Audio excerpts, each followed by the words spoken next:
finding people who have the ability to build bridges across the divides that often merge is just a real gift. And Ruth Santana Grace has that ability. So I look forward, Ruth, to what you have to say with us today. Let's welcome Ruth Santana Grace.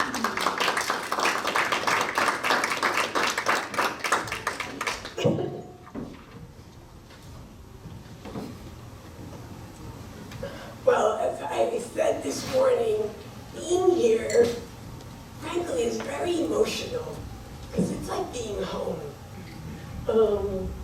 I was thinking about Jeff and Lynn, and it was funny because Edward was here and Lynn was there. I felt like I was, bookended by this great embrace.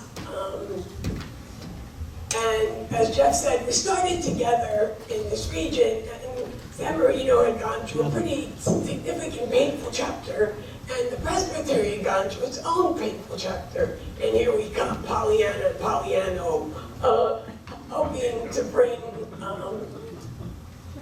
some new spirit, a possibility. Little did I know that a loose acquaintance from Princeton would then become one of my dearest friends. So it's really funny because I left a note for my son. I've gotten into this habit of leaving notes when we travel far away. And so it said, I remember Jeff and Lynn. And for like, this is what you do if something happens to us. This is who you call. And he goes, Mom, you're not dying. But it's this identifying, it's the need to control who's going to get to speak. But my story is intimately woven here. I mean, Jessica's, a pastor that I don't know well, but I was at her ordination. One of her mentors is one of my dearest friends. Steve Metcalf, who was the pastor of Laverne. Becca Moran Bateman, I was at her ordination installation. Some of your former clergy, Bond was one of the first lay leaders I met in the presbytery when I preached at his church. And then there's Lynn, who became this great gift to our family as well, and who allows us to be crazy once a year, and who has loved my son, and my son adores him. When he was going to college, she would know scuttlebutt and be able to tell him. So it's just this great breadth and joy. I mean, there's so many people here with whom I have grown in my faith. So it's a privilege, I have to tell you. So my journey to ministry, for those who may not know, I don't ever do anything straight. I just don't. I'm too complicated. That's not necessarily good. It just is. But I was in the private sector, I was in the public sector, the not-for-profit sector, started with psychology, master's in public administration, and ended. And as the child of a clergy person, I can assure you I was more like Jonah. I'm not going that way. But I've come to appreciate after 25 years in the ministry that I really love equipping the saints. Like I really enjoy, I don't get to do it as much, but love engaging leaders in the church, both laity and clergy, right? Recently I had 30 pastors who were under the age of 40 at my house. And when I first started those gatherings, I do different age groups or configurations of interest. People would come in and be like, what does she want? Right? Like there must be an agenda. And then now, 5 years later, they know they are the agenda. They can build relationships with one another, and if we get to know each other, when we hit points of stress, we get over those points of stress in a more healthy way. And I would say, because as leaders go, so will the church. And I know that Jeff is investing in this new season a thoughtful way of thinking about equipping the leaders of this church, right? So a couple observations led me to this passion. One was the lack of effective or relevant training that was easily accessible. It's really hard to find. You find elements of it, right? But you don't find a holistic package that says, this is what you believe, this is from whence you come, this is who you are, this is how you do church. So most of our leaders come from non-Presbyterian places, so we just certify them in frustration. And when we certify people in frustration, they bring their good intentions of corporate assumptions into decision-making models. And then it's all good until it isn't. And then I've seen well-intentioned clergy unable to connect theologically, to connect theology to what it means to lead concretely. Tell me who you believe your God is, and I will tell you how you lead. So if you believe God is a God of anger, wielding, punitive, like we hear a lot on TV, then your leadership style will tend to model that. At least that's my observation. And so basically, in summary, I've watched really good people do really stupid things. I mean, literally from, even in my time at St. Gabriel, I warned the pastor, do not take bait, and he touched the person. That's called assault. I can't make this up, right? People in their emotional reactions, being unaware of what pushes their buttons, will act out in ways, and this is true for all of us. And as leaders, we don't get to have that excuse if we dare lead others. We have to be in touch, and I tell people being right isn't good enough. That's bad theology. Being right, because Jesus went to the cross to make a point. It wasn't about being right. It's about engaging relationships and building on that relational. And so I think we can do better. But as I started doing ministry, I became intrigued by this symbol that you're sitting around, this table thing, which by the time I left St. Gabriel, that became the theology of the table. And it started at Princeton. When I walked into the cafeteria at Princeton, and those of you who've been to Princeton, you walk into the cafeteria and it looked like it was color-coded. All the blondes were in one place. The brunettes were in another table. The international students were in another table. The Latinos were in another table. It's extraordinary. These are not bad people, right? But what happens if you go, then the theology, if you were perceived as being more conservative, you would definitely not sit at that table. You know, you didn't want to be known that you were a heretic, right?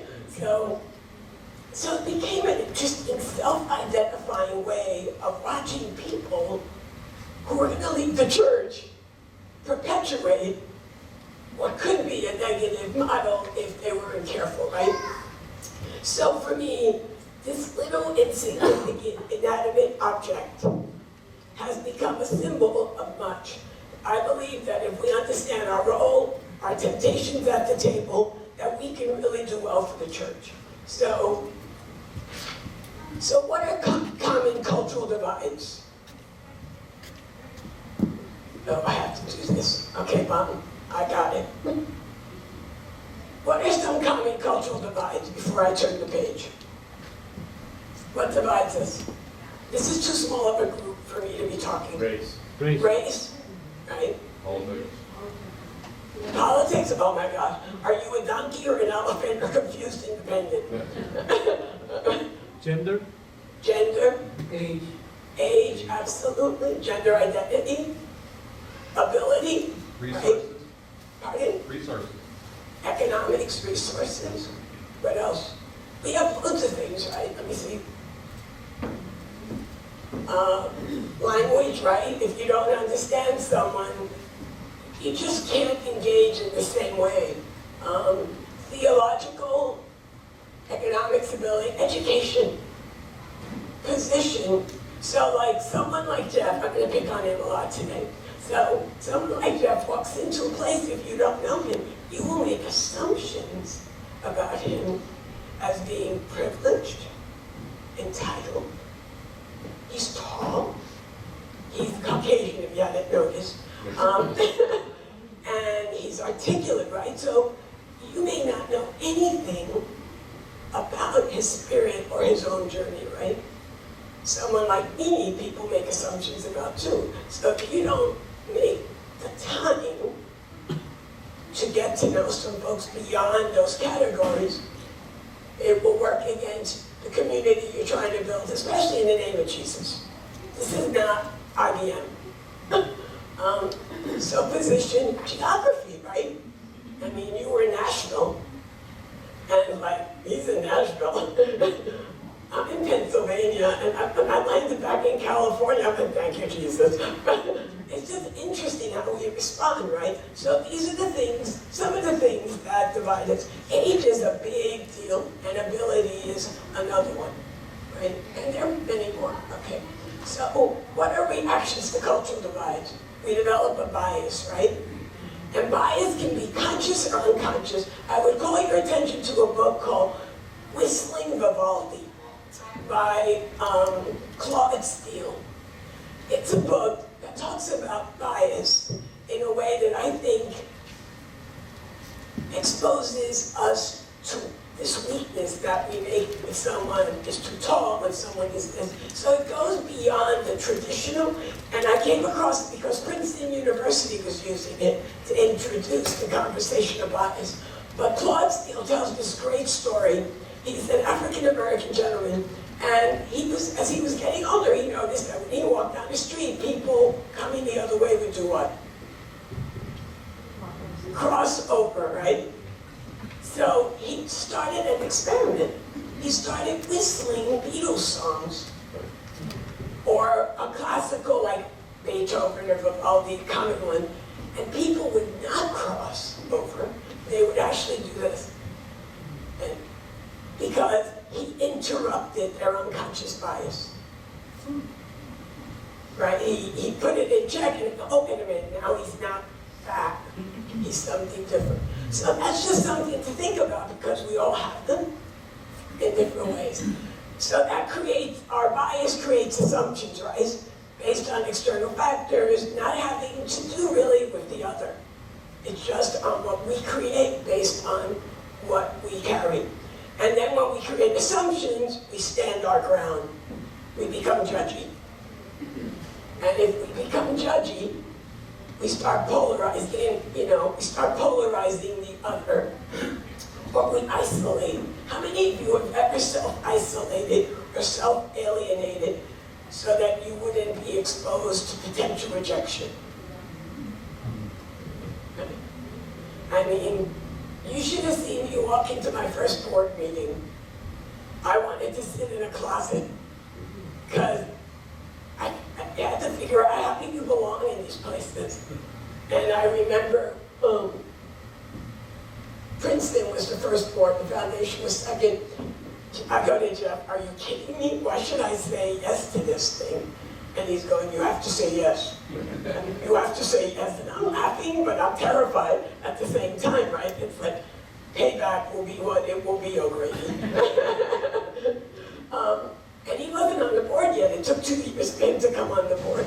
But I remember that self-alienation, and we have to work at that, right? It becomes the mask that you were talking about earlier, good, bad, or indifferent.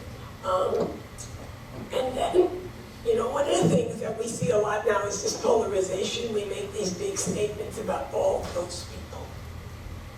All those people are evil. All those people. And friends, that's the beginning of that hyperbolic language becomes dangerous for us in the church because we do it too. We do it in our board meetings, session meetings, trustees, mission meeting. We may not be like evil, like in trying to, but that kind of dismissive language which we fall into is very hurtful to the church as you're trying to be a transforming agent outside.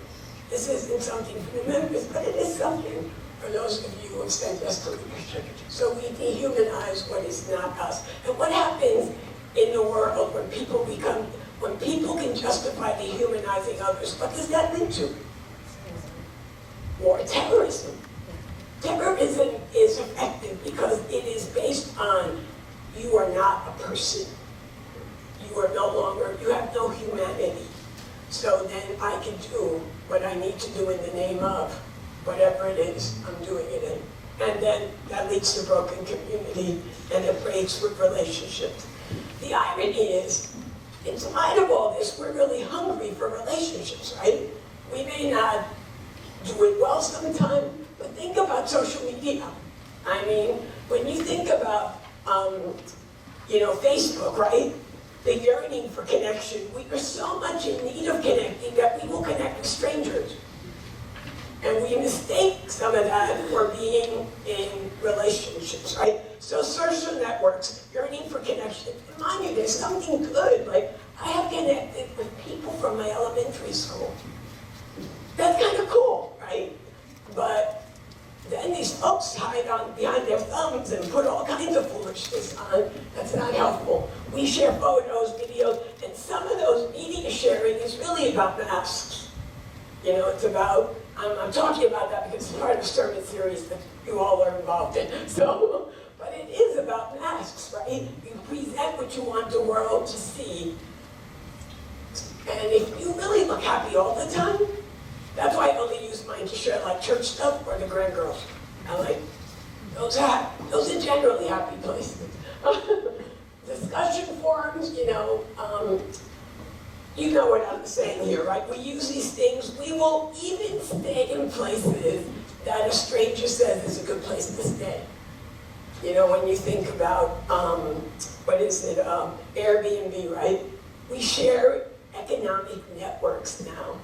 So we clearly have a longing, right? So you know that as leaders, we have to understand that longing that's out in the world, and how do we offer that connection back to the people we're called to serve? Because there is a longing. People are doing this all day long.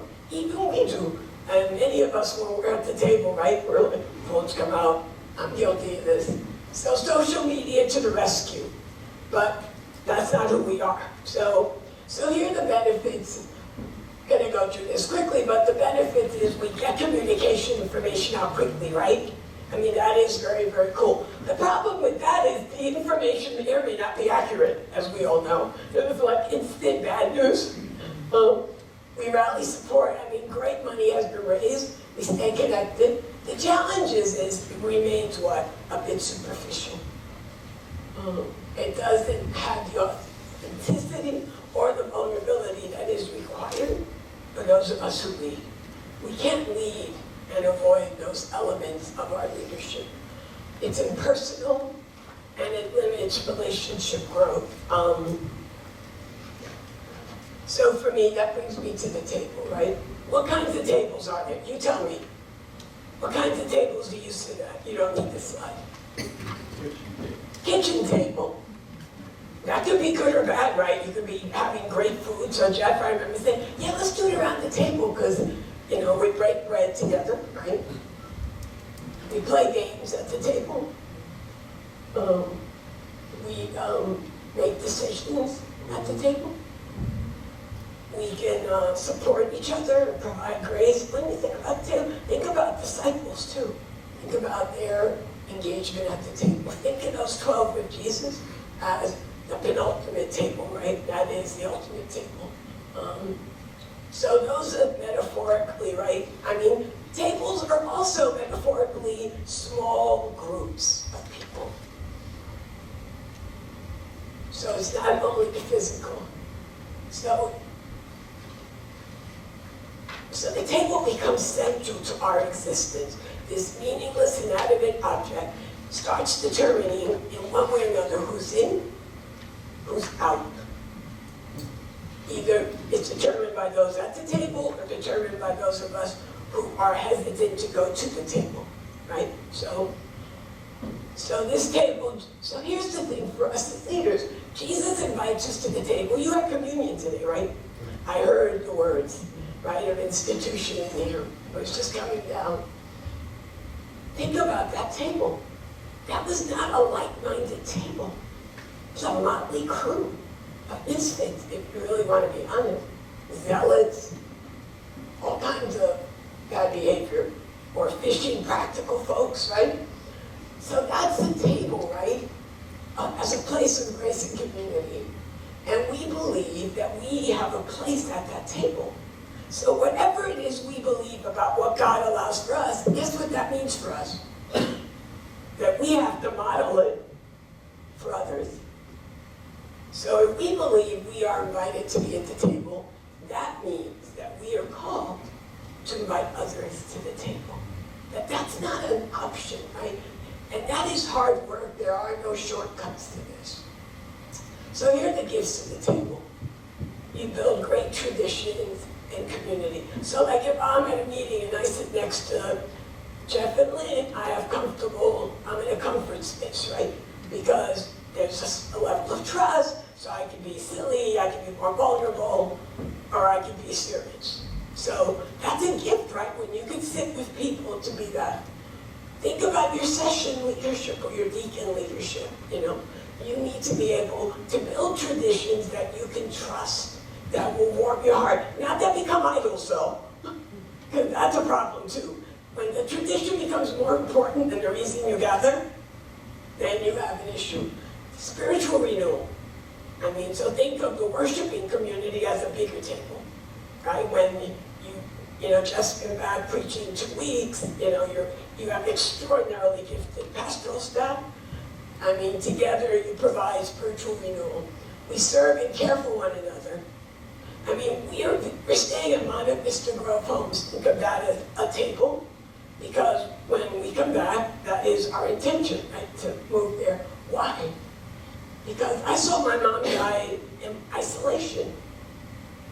The serving and caring for others both prolongs healthy life, but also maintains your spirit of being a creature of God, because we were made to be in community. Authenticity.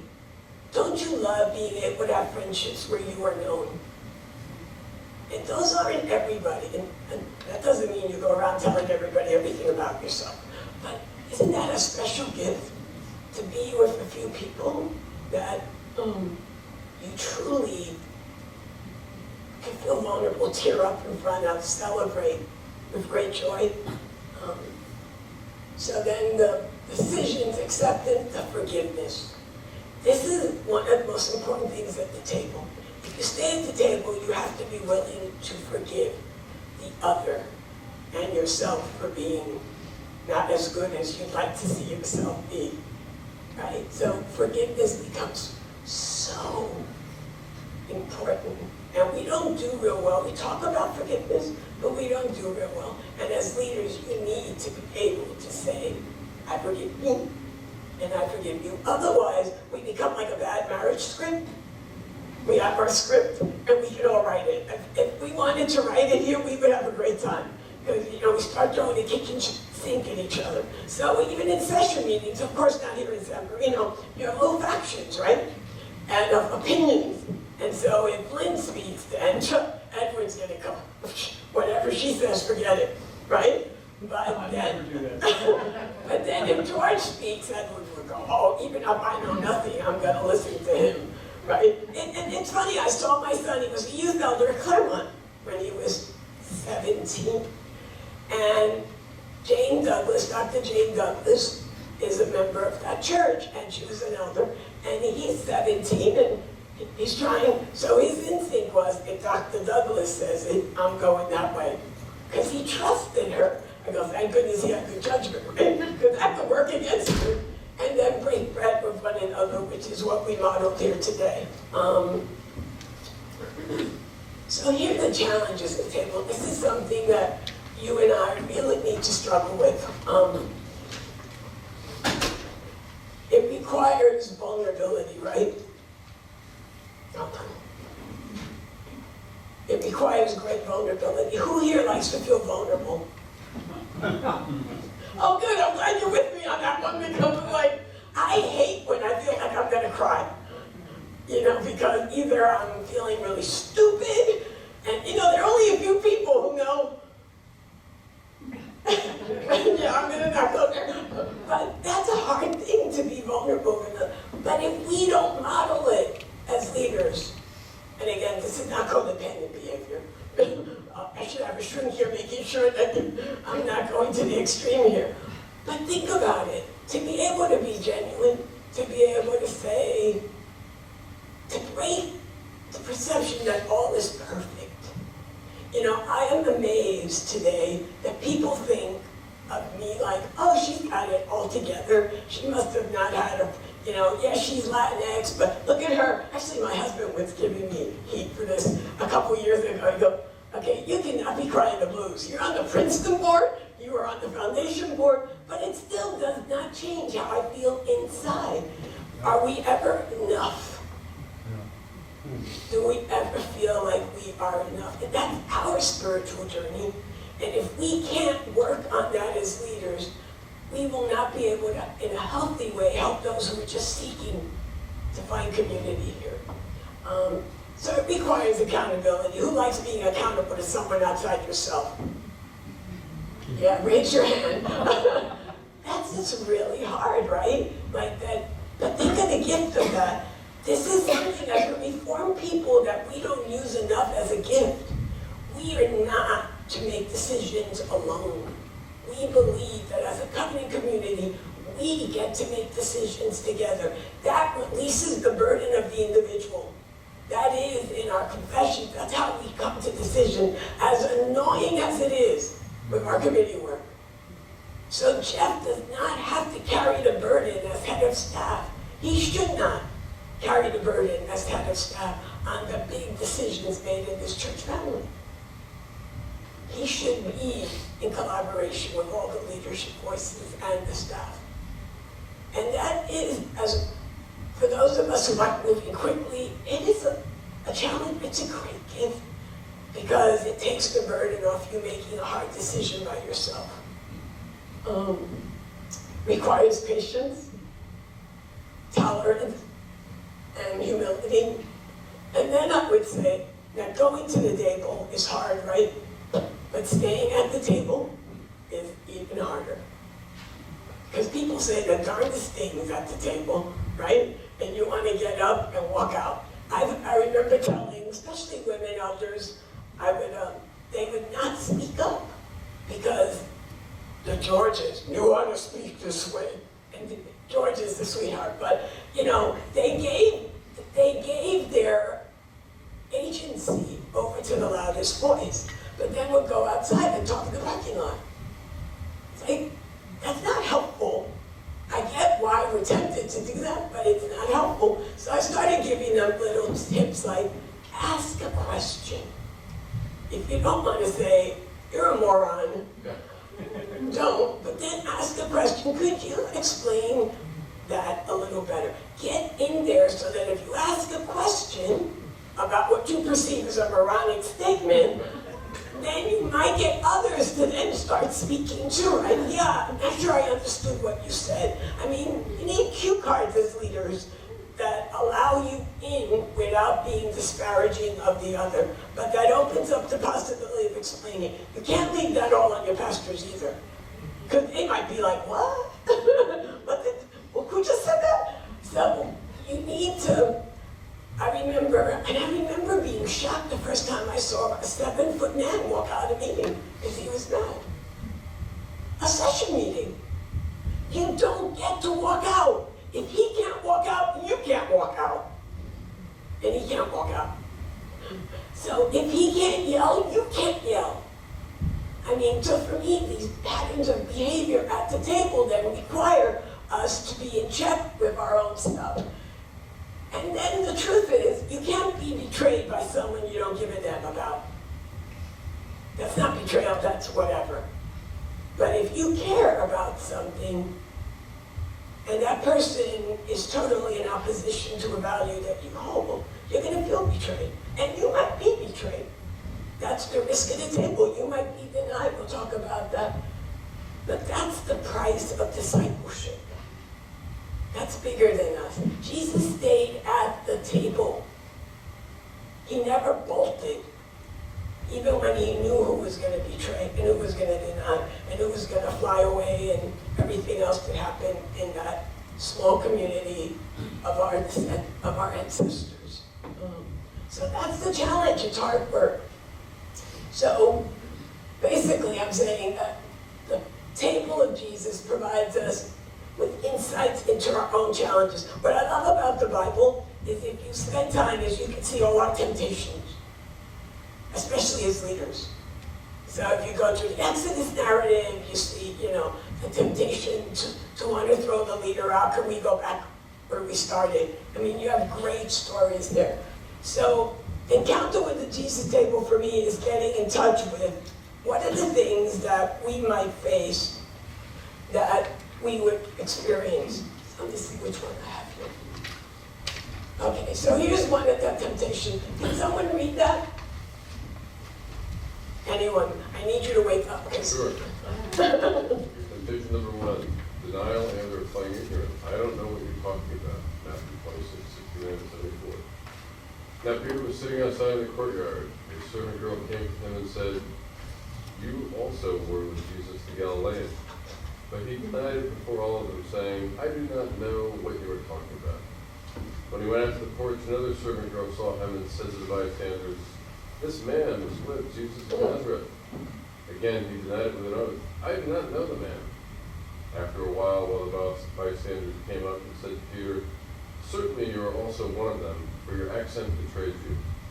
Then he began to curse, and he swore an oath, "I do not know the man." At that moment, the cock crowed. Denial, right? Think about when have you experienced that kind of, I don't know you, I don't know what you're talking about, even though you thought they knew what you were talking about, right? So this is one of the temptations, that we would be the protagonist out of convenience to say, you know what, Jeff, I don't know what you're talking about. It wouldn't work well on the Princeton board where he's chair, he'd want to kill me, but I mean, think about it, right? It's like, I'm not sure, but this is what we do. Why do we do this? It fits into your whole big theme. This is really weird. Everything fits into that big theme. Yeah, it's a mask, right? And a mask is put on why? To protect yourself. You know? So I don't know what you're talking about because you're afraid that if they perceive you, you're on the losing side. Let's just call it whatever that side is. It's the losing side. And we've all done this, right?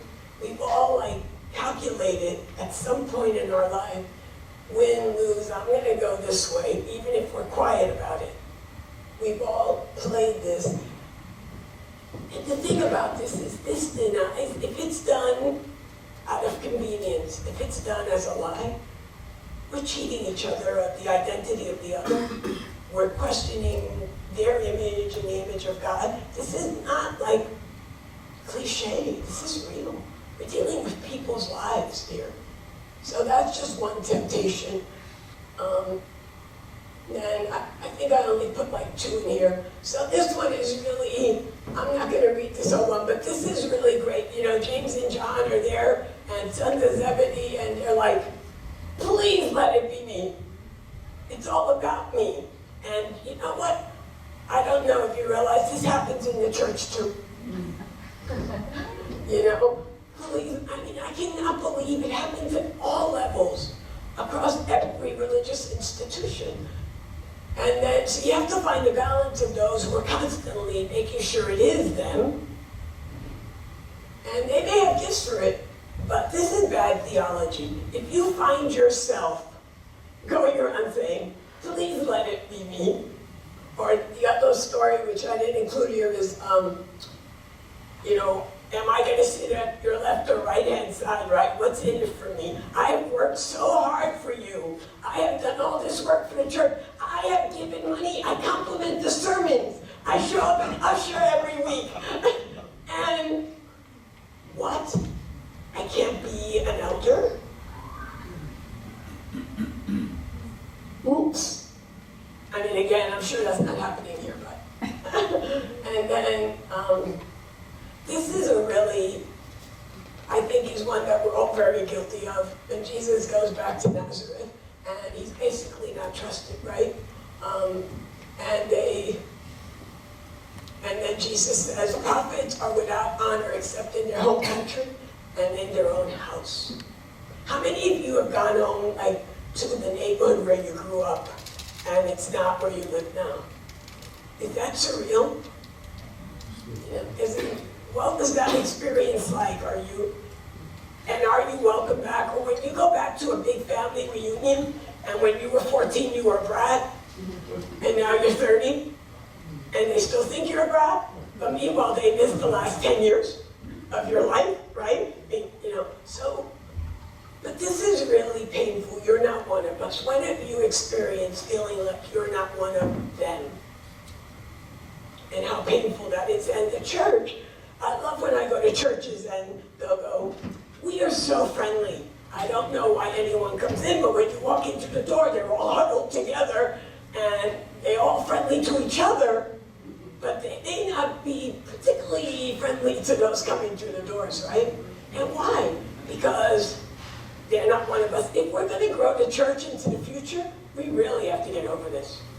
And the reason this becomes such a critical temptation is that means we're not welcoming of the gifts they might bring.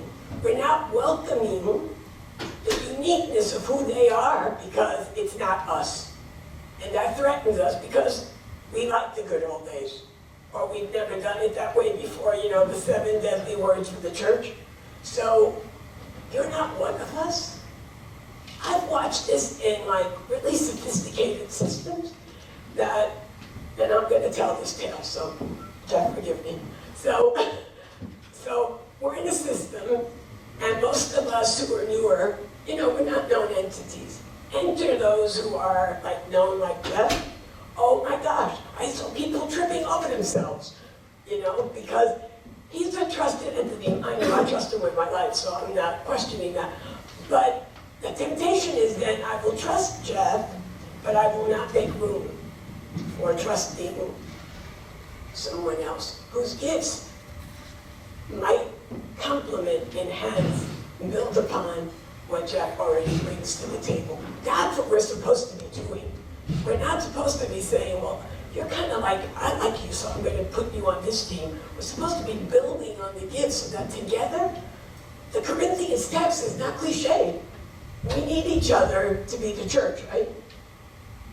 So, and what do? These temptations compromise. They perpetuate the divide, because if I feel that way, what will I do? I will self-isolate, I will self-alienate, or at worst, I'll whine, right? Which, of course, you know, you gotta pick where you whine.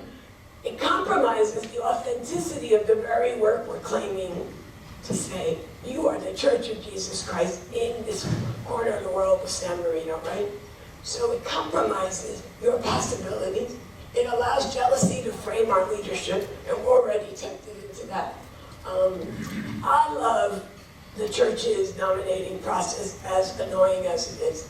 Because of that process, I wound up meeting the most extraordinary people that I would never have picked of my own will. Because I would have been afraid, I would have been uncomfortable. I remember at Bethlehem First, it was my first call, I was associate, 3,000 members. And this woman, Nalda Stevens, little did I know who she would be in my life. She was the one who then prompted me to put my child in the school that he went to. She was an elderly Southern woman. Nalda Stevens.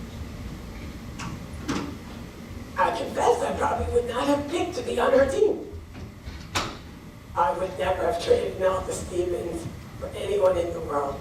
But I would have never had the experience had I not allowed myself to be called into partnership and embrace who she was. So we cheat ourselves. We don't allow God's grace to shape other people, to shape our hearts, and we do not allow us and the culture to be transformed. So what's the reason that you all exist as a church? Trick question. Hello? This would be helpful for Jeff to hear. Why do you exist as a church? Preach the gospel. Preach the gospel to what end? Win converts. Win converts? That's one way of speaking, or to be a change in the world outside, right?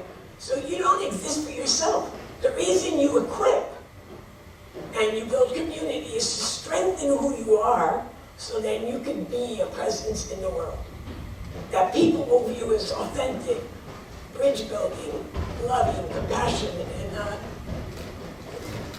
So here's the thing, self-awareness and spiritual maturity, and I think, you know, Jeff and I briefly touched on this, really matters.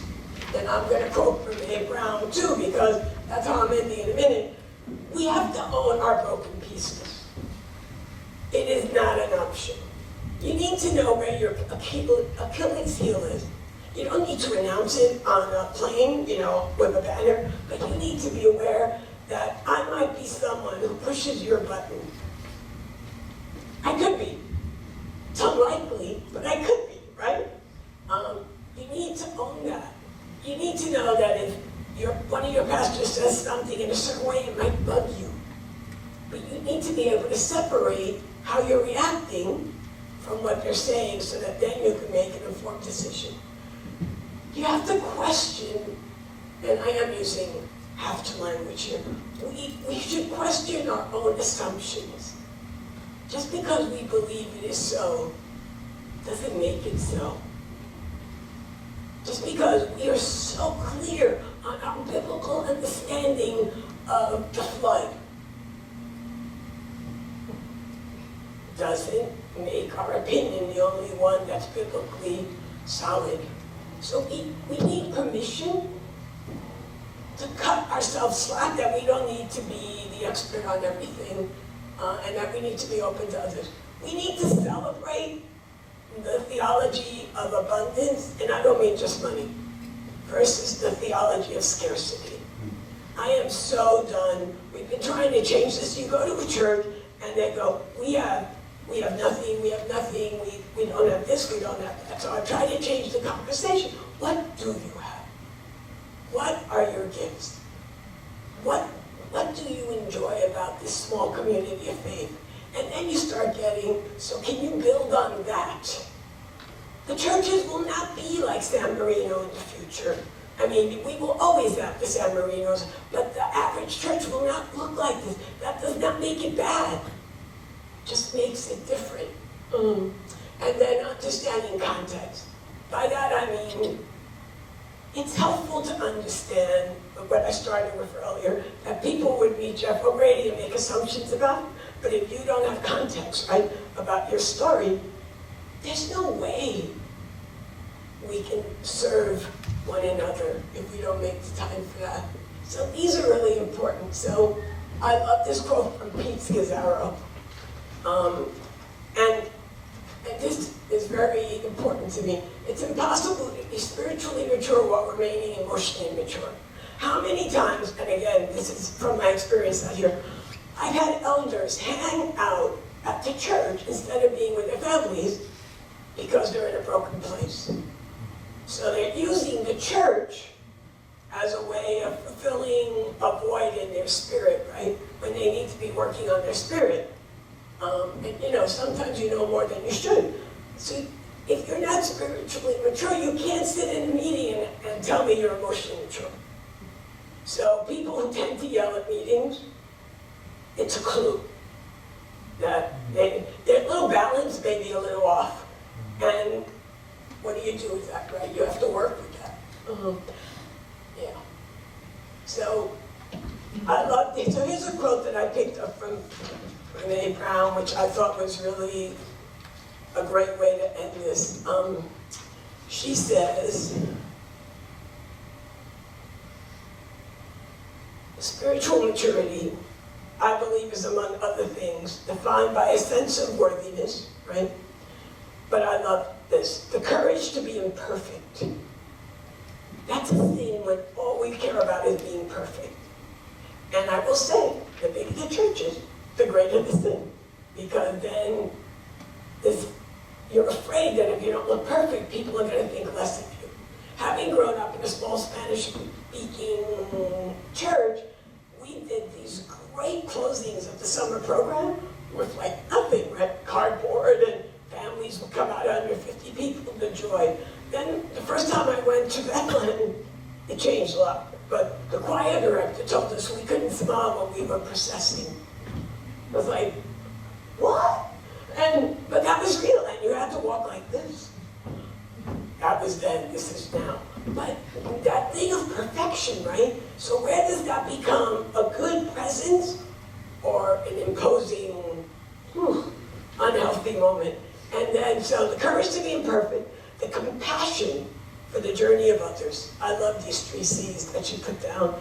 And the commitment to connection, or as I would say, staying at the table. So basically, this is kind of my summary, right? That we're all called to come to the table, to invite others, to understand the risks. So as leaders, deeply aware of our strengths, our need to grow, and our vulnerabilities. The church is not dying.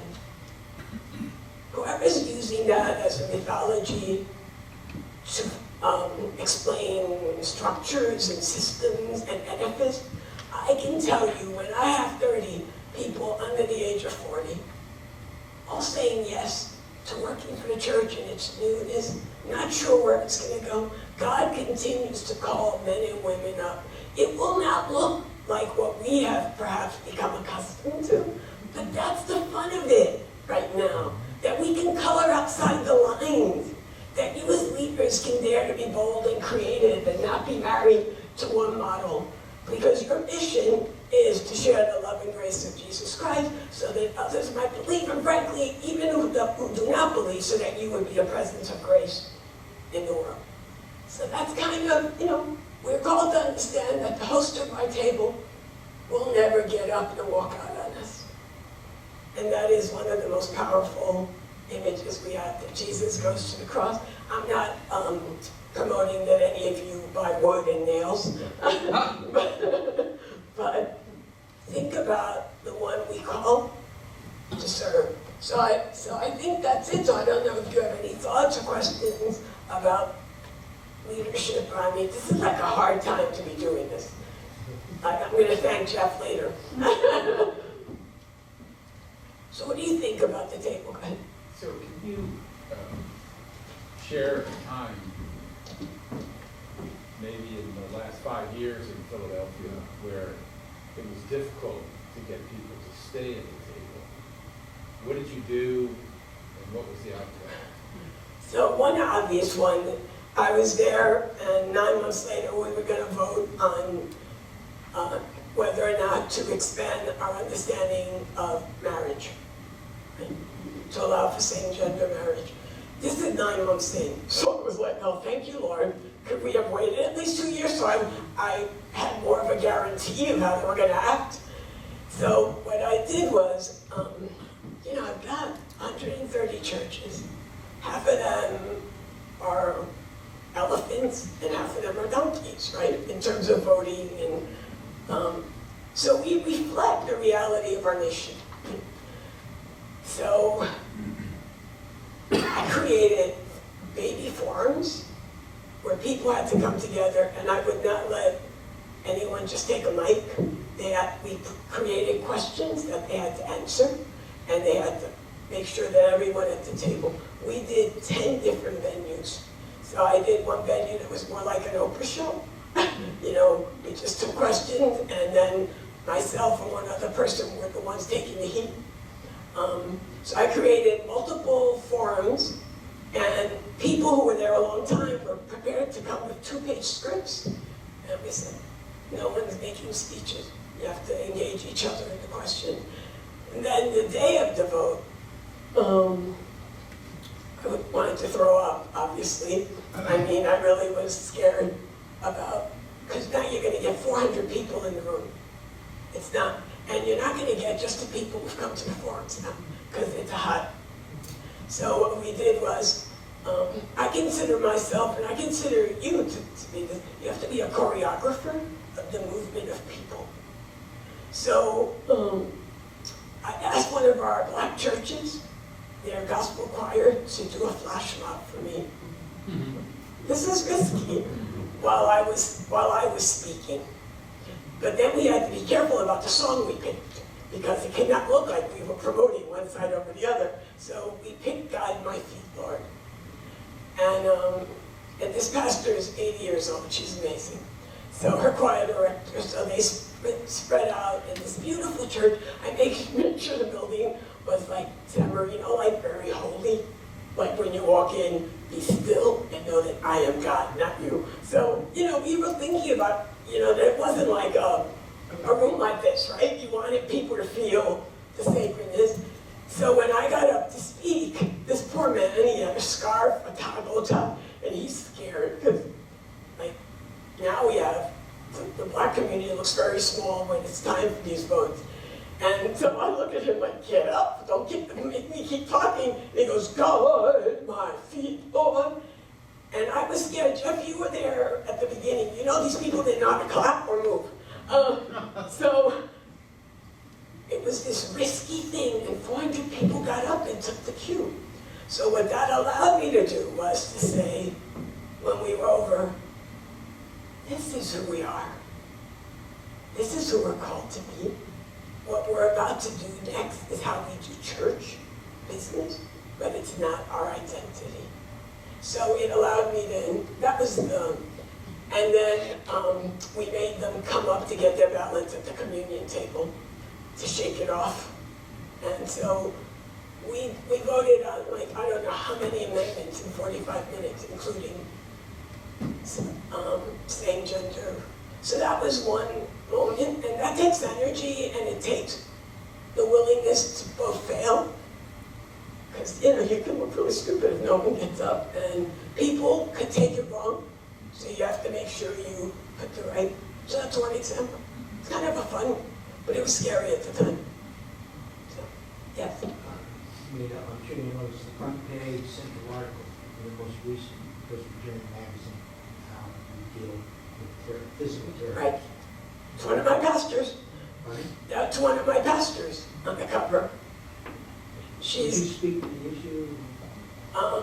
You know, the physical terror, this invasion of people being able to come into our buildings. We're trying to prepare people to be wise, right? So to have plans in place, like numbers that they should be able to call immediately, and some kind of active shooter strategy of where people go.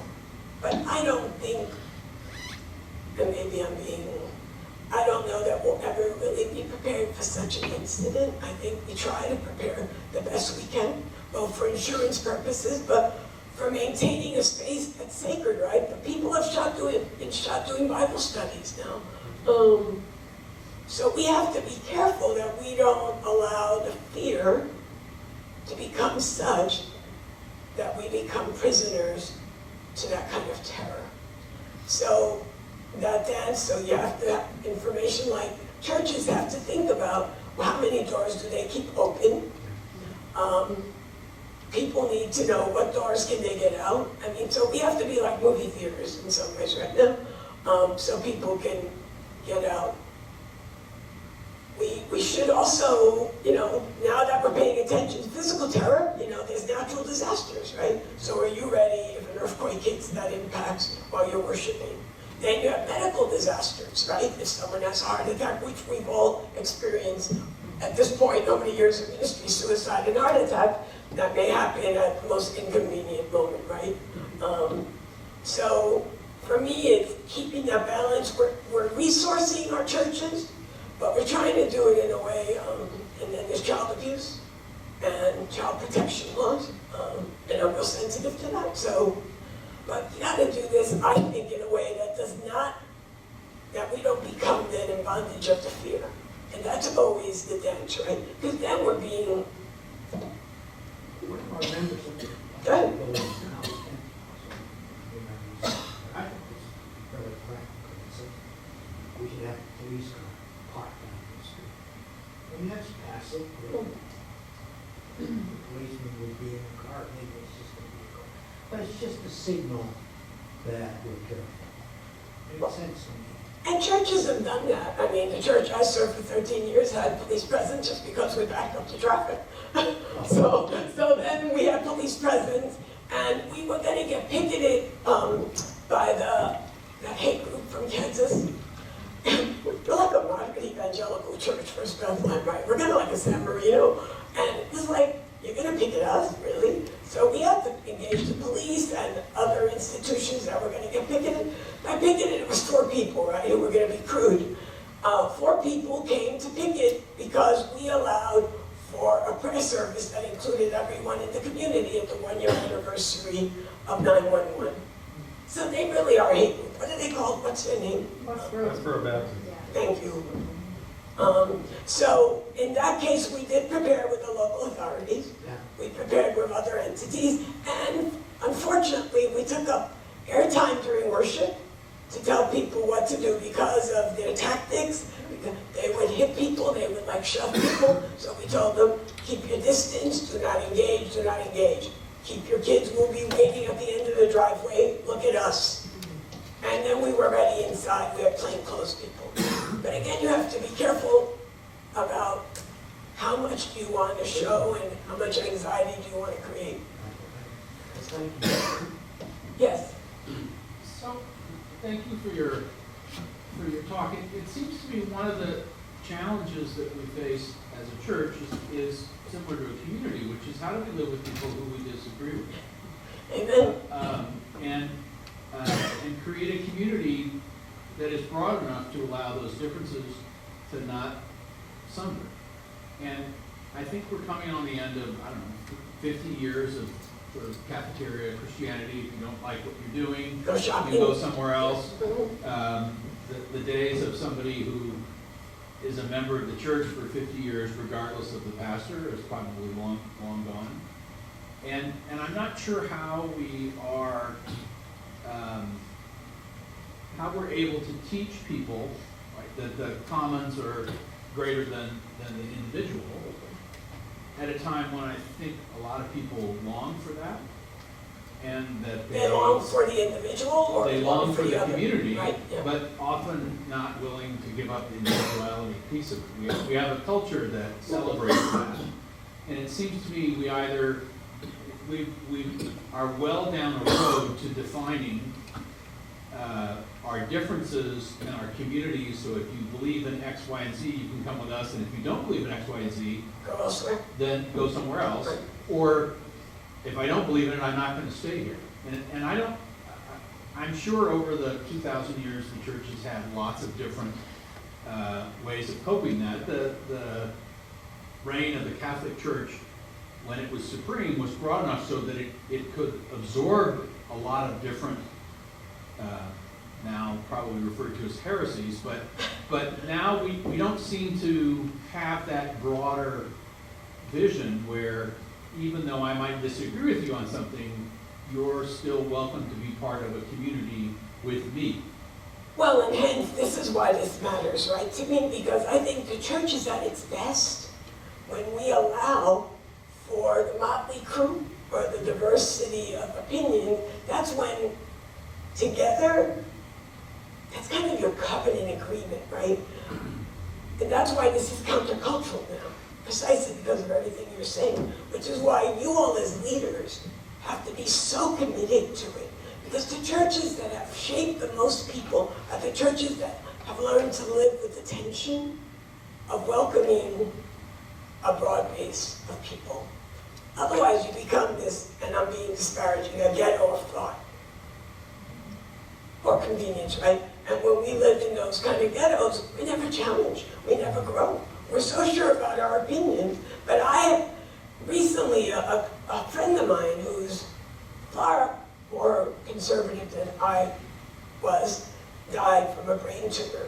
And his three sons, who really don't go to church, but they called me, even though the mom is a member of Bethlehem, the component that left for ECO. So, this is complicated. So now I'm getting a call, and I'm going to speak at that memorial service. Because I belong to that community when it was willing to do the hard work, enjoy the party, enjoy doing the hard work of staying together. So when that church ruled, and this is 20 years ago, that they still supported the position of not ordaining men and women who were practicing avowed gay men or women, the pastor ended, God help us if we're wrong. And he sat down and he blew the place out. That pastor and all the pastors moved to a different position over time. But even declaring that moment, declared it with great hesitancy. So you all have to decide, and you can't microwave it, is the issue. There's nothing you can do to speed this up. You have to model it. You have to say, I'm willing to stay at the table. Because you're right, the temptation now is, I disagree with you, so I'm leaving. Or you have to go because you're not one of us. to choose intentionally to be, as you're doing your leadership thinking and, and being a reformed people, you have to think about what that means for your behavior so that people will see it. Because as you lead, it will translate eventually, but it won't translate tomorrow. But the pulpit helps. What do you hear from the pulpit, right? What do you hear from me? I was very touched today by the good theology of your contemporary service. Let me just say that publicly. It was not cliche. It was very extraordinarily beautifully done. So I was like, wow. Actually, I made them like get energized, because to sit there like this while that music was playing was like, really, folks? So yeah, it's a complicated thing, but my greatest line now is from one of my colleagues: you cannot microwave this. So it's going to take patience, humility, and a commitment to saying who we are at San Marino Community Church is embracing of. That's the big banner carrier here. It's not his banner, but he's the lead. Anything else? I mean, I'm cognizant of your time. I just want to, one of the things that fascinated me in watching Ruth's leadership, I think she was useful.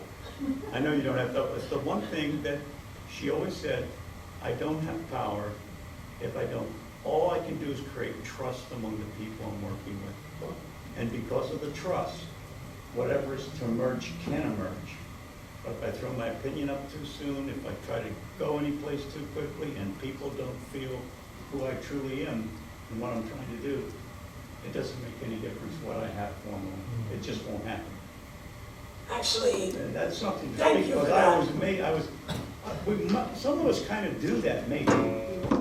But she has it consciously, so I want her to share the conscious awareness of that. It's so powerful.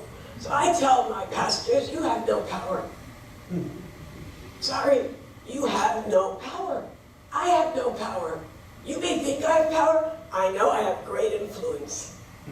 But that influence still needs to be built on trust, but it assumes a different paradigm, right? Because if I come in believing I have power, well, then I'm your talking head who's telling you what to do instead of guiding you along with me on the journey, right? Which I love doing, and I have a gift to be able to build, because of the authenticity that people perceive, to build trust, right?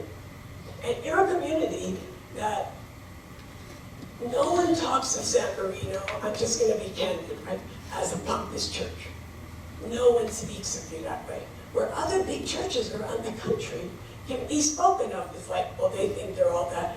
People, your heart has been a heart that has been seen as humble. So know that about who you are, right? I mean, that's important for you to know. And part of that is your pastoral leadership and the leadership that's been representing you in the community and in the larger church. That's a gift.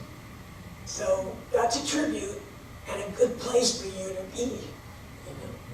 But thank you all so much.